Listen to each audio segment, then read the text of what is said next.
First of all, apologies. I can't make it to the seminar today in person.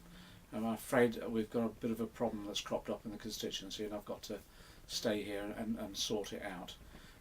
But I thought what I'd do is just outline some of the things that I would be saying if I was with you. I want to make 4 particular points. First of all, let me explain what one of our tasks has got to be.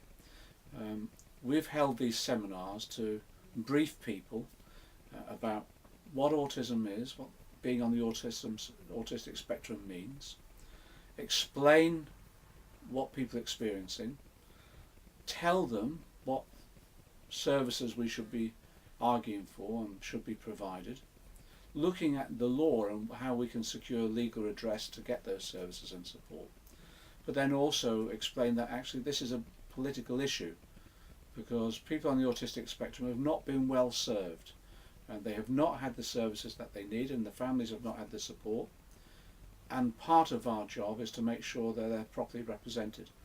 Now, part of my job is making sure people on the autistic spectrum and their families and anyone interested in this particular area are properly represented in Parliament.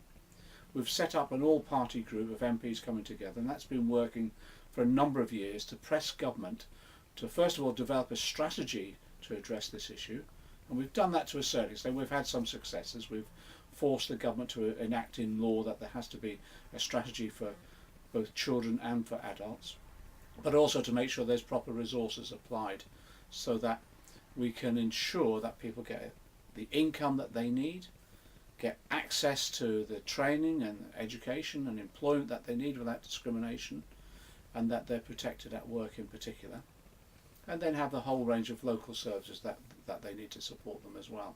So part of our job is making sure we're campaigning on this issue. That's the first thing. The second point I want to make is just to say we've got real problems at the moment. We've got real problems on benefits, for example. Large numbers of people on the autistic spectrum have had to rely upon disability benefits just to ensure they have a basic income. Those benefits, first of all, are being cut, undermined because of the lack of increase in the level of benefits to cope with the increased prices and increased cost of living that we're all facing. But in addition to that, the government have introduced a new system for the assessment of who should go onto disability benefits, employment support, etc. And what they've done, as many of you will know, they've introduced this new system where everyone is being reassessed or assessed through the ATOS system. A private company comes along and undertakes those assessments. And what we've found is that those assessments are grotesquely unfair. People are losing benefits and are suffering.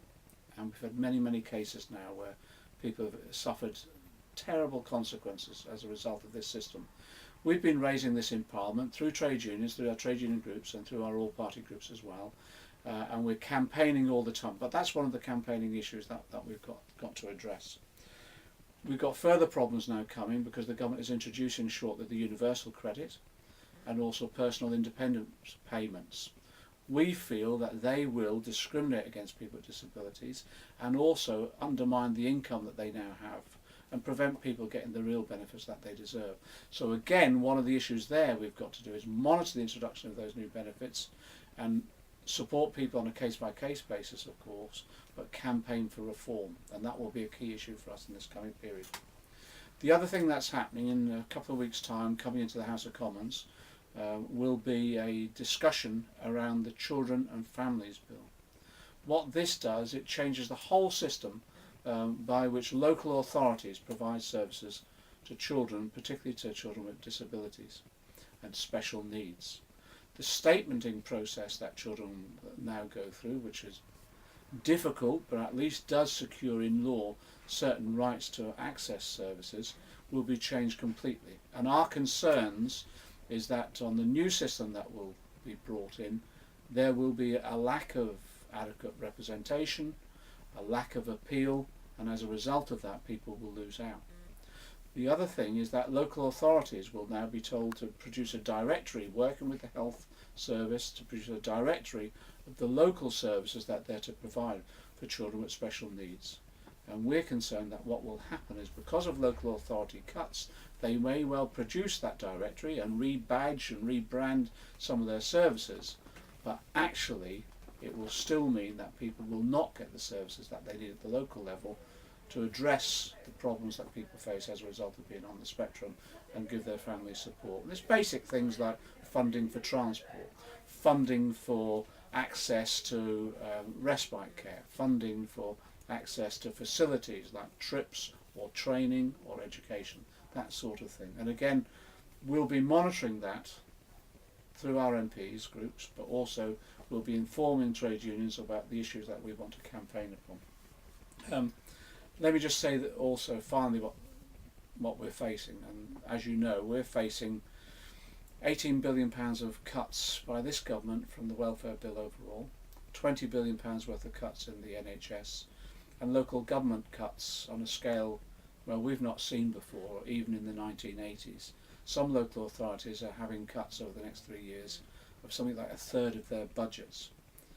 That's impacting upon always, as it always does, the most vulnerable and those people who've had the weakest voice as a result of being vulnerable. Most of those people are people with disabilities. So what we're finding is local authorities closing down basic services, local centres where people go to gain some training, education and just some social life as well. They're being stripped out of local government overall. Support for people going to courses and for training and education, support for their transport, again being cut back. Support for carers, respite, and again withdrawing respite and putting more pressure on families. That's happening right the way across the country.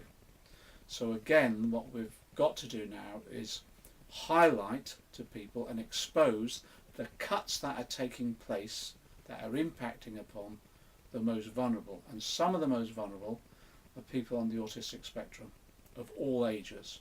And one of our tasks now is to expose that and to make sure that we campaign against these cuts, joining with others.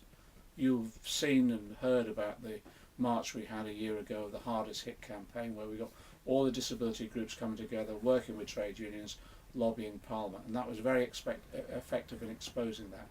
We've also had DPAC, the Disabled Peoples Against the Cuts group, formed that's been taking direct action to expose what's happening, particularly with regard to the ATOS system, cutting benefits.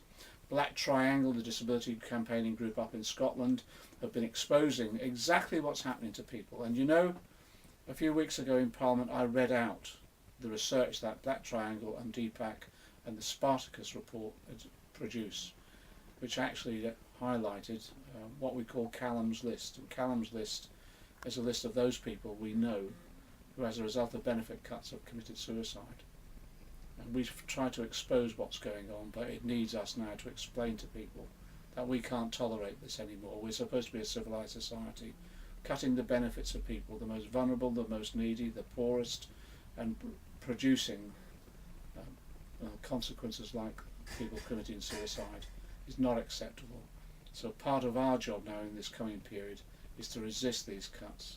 And yes, if that means trade unions marching, if it means direct action, working with other groups, well, let's take that action, because this is too dangerous for people now. Too many people have suffered. And to be frank with you, I think enough's enough, and I hope you'll agree. Apologies for not being there today in person, but I hope the seminar's gone well. I'm sure you've gained a lot from it, and you'll take back to your workplaces and your trade unions the need now to roll out this programme of work on the issue of how we support people on the autistic spectrum and their families, because this is a crucial part of our campaigning in this coming period. Thanks a lot. Solidarity.